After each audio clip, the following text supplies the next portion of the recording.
So bandiraɓe am fulɓe emi silmino dow moɗon.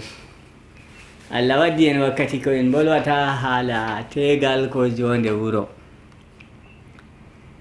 To en andi tegal daga fuɗɗode duniyaru Allah tagi Adamu nden lori waɗi Hawwa'u.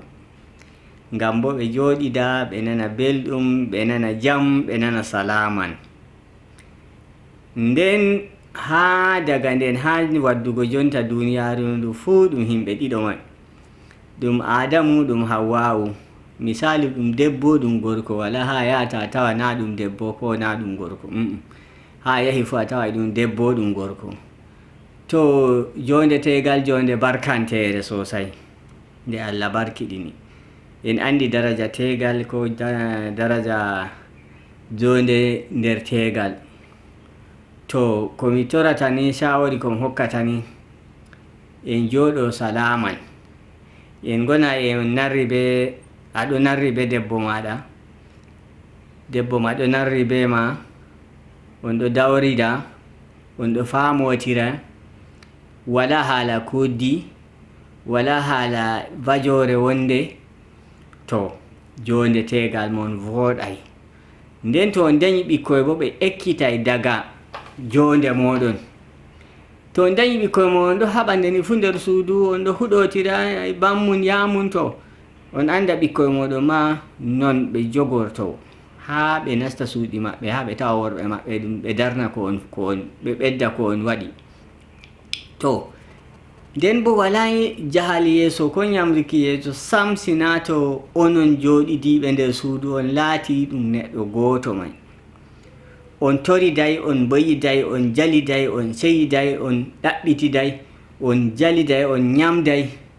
To amma worɓe feere to heɓi debbo se wartira ɗum hunde mere. To warti hunde mere, moy dañima? Useni nde a wartiri debbo ka hunde mere, yeccam mo dañima ha duniya ɗo. Leggal on dañima ko ka'e. Ndikka enen worɓe en gaɗa hakkilo. Gorko nafata sam sina to ɓe debbo. Debbo bo nafata sam sina to ɓe gorko. Wala ha Allah tagi rewɓe tan nden ɓe yahi. Hande to duniya ɗo en hima to Allah tagino debbo tan jonta da en wala. To Allah tagino minin worɓe tan bo ɗum gorko tan, Adamu tan, to da jotta min wala. To ko haɗi duniya mai timmugo ngam debbo te'ai gorko nde ɗum hautai ɗum dañam. Debbo on haɗi duniya timmugo ngam tegal. To debbo dañi kamo duniya ɗo yaha yeeso. Nden bo ha to non ɓikkoy heɓata barka, to non duniya bo heɓata salaman. Amma to onon on narrai, on awi kai an a yiɗayam, sai a waɗinam kaja, sai a yaha kaja, wala ko a sukki. To ɓikkoy mon to immi kamɓe bo ɓe haɓay on. Ɓikkoy maɓɓe to ɓe immi feere ka soppay feere on. To ndikka en waɗa hakkilo boɗɗum, wala ko ɓuri tegal. Rewɓe feere bo ɗo yawa worɓe maɓɓe wartira ɗum hunde mere.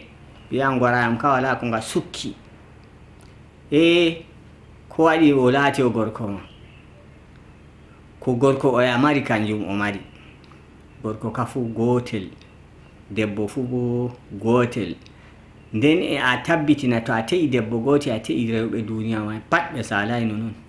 An ma to gorko te'ima gorko goto to te'ima, tabbutum worɓe duniya mai pat on ɓe salai non.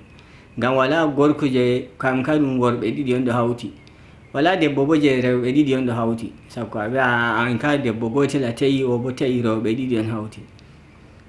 Yidde, muñal, yurmede, enɗam on ko woni tegal. Amma to a yiɗamo, a enɗaymo, a yurminai daidai ko habdata, amara enɗede sam, to an ka warti goɗɗa tan.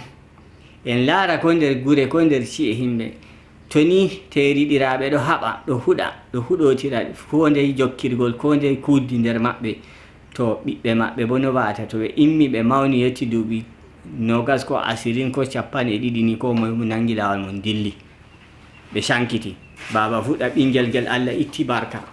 Ase an on waɗi ka daga nder saare ma, nder suudu maɗa be debbo ma. Debbo fuɗɗa wigo da to mi andino mi dañayno ɓikkoy ɗo. Ase an on waɗi ka ha nder suudu ma be gorko ma. To ndikka innuma boɗɗum elto mawngo ko duniya marata jam salaman fuu ɗo nder suuɗi hakkunde teriɗiraɓe, hakkunde debbo be gorko, ton on salaman woni, ton on bo yiite bo immata nge ñaama duniya pat, ton on bo salaman aljanna immata ka heewa duniya ɗo fuu. To Allah waɗa en nani, Allah waɗa bo en jaɓi, en waɗa bo numo. To a te'ay na a yaha a ɓofta ha luumo tan, numo boɗɗum, ko ba a numo boɗɗum na ceede on a te'irta. Debbo ɗo mi te'i mo ngam Allah, ngam min wonda on, na amma na a sooday. Goɗɗo feere te'a ha luumo tan, goɗɗo feere bo ɗo sooda on ba soodugo limse. Mi sooday debbo, to mi yi o tampi mi seera. An fu a tampa a warta hunde mere ha duniya ɗo kam. An debbo man on ta laaru gorko ɗo wallahi woodi jawdi o ka talakajo ko ko o nafi. Talakajo ɗo mari tuuɗe, ɗo mari hunduko, ɗo mari gite, ɗo yi'a, ɗo nana hakkilama. Talakajo ɓurini man jawmu jawdi mo a yiyata ɗo jamu. An jawmu jawdi bo fahinta ta a wi'a jawdi maɗa on te'intama ba. Yidde on je hakkunde ma be Allah on jogata, na kayre na jawdi on te'ata. Jawdi ma yettai tagingo ma ko hondu maɗa, ko gasal ma jawdi ma yettai funnugo. So ɗume fahin kadi. So sai a numa boɗɗum to Allah hokki ma jogu. Amana bo Allah ƴamete. Debbo an ma ɗum amana Allah ƴamay ma, jo'inay ma, ƴamama hakkunde ma be gorko ma. To wakkati may kam to on woɗay gonga, on yiɗotiray ka ɗume on jabata. To en numa boɗɗum, ta en te'a ngam jawdi, a woodi jawdi an gorko. Ta a te'a ngam debbo ɗo hey o voɗi tan. Ta a te'a bo ngam way a woodi bawɗe. Ngam Allah tan a te'ay a jogay. Debbo bo ta a yi'a gorko a wi'a a te'a gorko te'ama ngam o woodi jawdi o jogete. Ta a yi'a bo fahinta ngam o boɗɗo o ka wallahi se to ay suka voɗugo. To ɗo ka fuu na hanka. Toru Allah tawon. A bi'a to a te'i mum ɓadima a te'am, o te'ama, a nasta saare maako, jawdi maako timmi. To no a watta? Sai a dogga a vurta.